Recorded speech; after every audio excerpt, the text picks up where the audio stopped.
What's going on, everybody? We are back.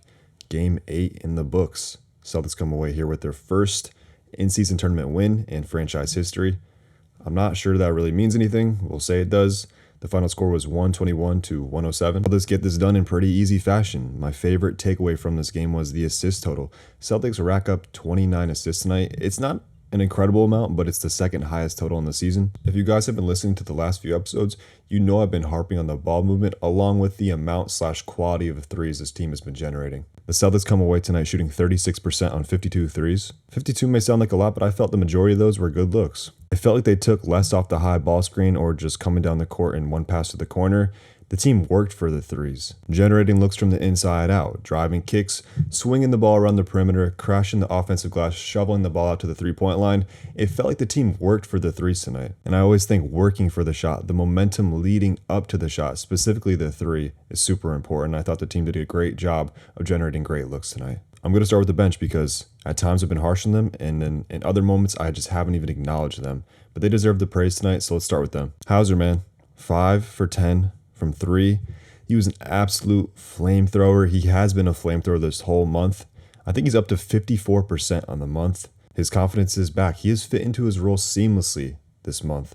And on the other end of the ball, he's not getting exposed. He's in the right position. Whenever Sam could log 25 minutes, especially against a team like Brooklyn, a bunch of guys who could just crack you off the dribble, it was a good game for Sam. And Pritchard, I'm not ready to say the Boston Tea Party yet. I'm not ready to go there. But after 3 games of being scoreless, he drops 13. Grabs 5 boards, 3 dimes. Overall, a solid performance for him. His 3-ball wasn't great, but his aggression was there. He was making plays for others confidently. And I don't know if this is crazy to say, but for guys 6'1", 6'2", and under, he's got to be one of the best offensive rebounders, right? I think 4 out of the 5 rebounds that he grabbed tonight were offensive boards. This is the version of Peyton Pritchard that you need. He's one of the top 7 or 8 guys on the team. You're going to have to rely on him to win. It was good to see him get that run out there with the starters. Played 30 minutes tonight. Hopefully got his swag back. Hopefully he got his morale up. And let's hope he can keep it going. If I had to bet going forward, this is the version of Peyton Pritchard you will see more often than not. And JB, last game, we know it was not a great performance, but I loved his game tonight. I loved the way he came out. And it's not even his stats. He finished with 28, 5, and 3. The thing I loved the most was his approach. He was aggressive, but he picked his spots wisely and he was poised. That one drive he had in transition, he sliced through 3 people with the easy finish. Whenever he's playing with that much control, he's a different player and he's damn near unstoppable. A bit of a strange game for JT and KP. Second game in a row where we see a less aggressive version of JT. First game against Philly, obviously it's a little bit understandable, got Embiid in the paint, but the Nets are such a small team, I thought he would have a field day at the rim. He was scoreless in the first quarter, but he erupted in the second for like 13 straight. Crashed the boards, but other than that, I felt like he kind of coasted tonight. I'm curious to see how he looks tomorrow against Toronto. They got the conventional big men of Jakob in the middle, but then they got a bunch of rangy, long defenders they could throw at Tatum like OG, Pascal, Scotty. And just Toronto in general has always done a good job of throwing different looks at Tatum and making it tough for him, kind of like Miami, so we'll see what version we get of Tatum tomorrow. KP, only 4 shots tonight, but I felt his impact was strong in a lot of other ways. I thought he had his imprint all over this game defensively, blocking a few shots, and what was most impressive to me was him guarding in space. That was a slight concern of mine heading into the season, but he's been tested quite a few times this year. A couple times tonight, it was nice to see him hold his ground against a smaller, shiftier guard in Dinwiddie. And then KP gets a 6 tech on the year. 6 tech in 8 games. All right? It's insanity. What he's doing is not insane, but the reasons he's getting these technicals are complete BS. And he's not even getting his money's worth. But why is this such a problem in the league right now? The past few years, but this year, it's been even worse. You can't hang on the rim for more than a second. You can't show any emotion after a dunk. We saw Giannis get thrown out for slightly glaring at Isaiah Stewart.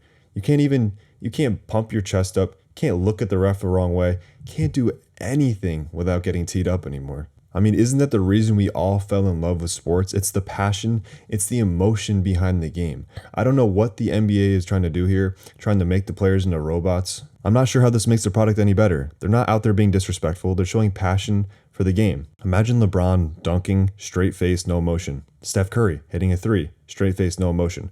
Imagine trying to gather highlights, right, of your best players doing things, trying to make a hype video promoting the NBA, but all their reactions are just like these stoic robot reactions. I'm sure that will go over well. That will make it exciting. People will be like, I want to watch that. Anyway, that's my nightly rant on officiating. I'm hoping that KP could slow down on the text or the refs could just calm down.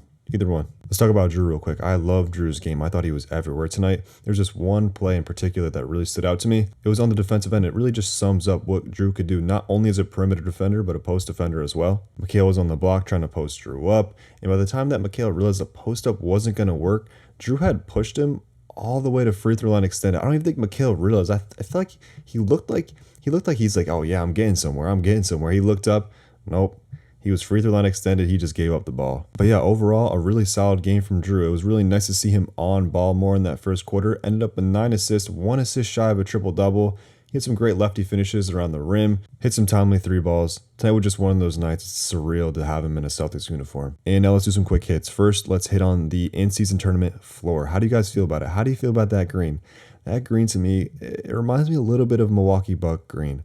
I think everybody agrees with the center of the floor should be parquet, but for whatever reason, the NBA turned that down. Overall, I'm not a hater of it. It's only a few games out of the year, and I understand what the league's trying to do. They got to differentiate these games for the casual viewer. Next hit, Lamar Stevens. Why don't we see more Lamar Stevens, or why don't we ever see Lamar Stevens?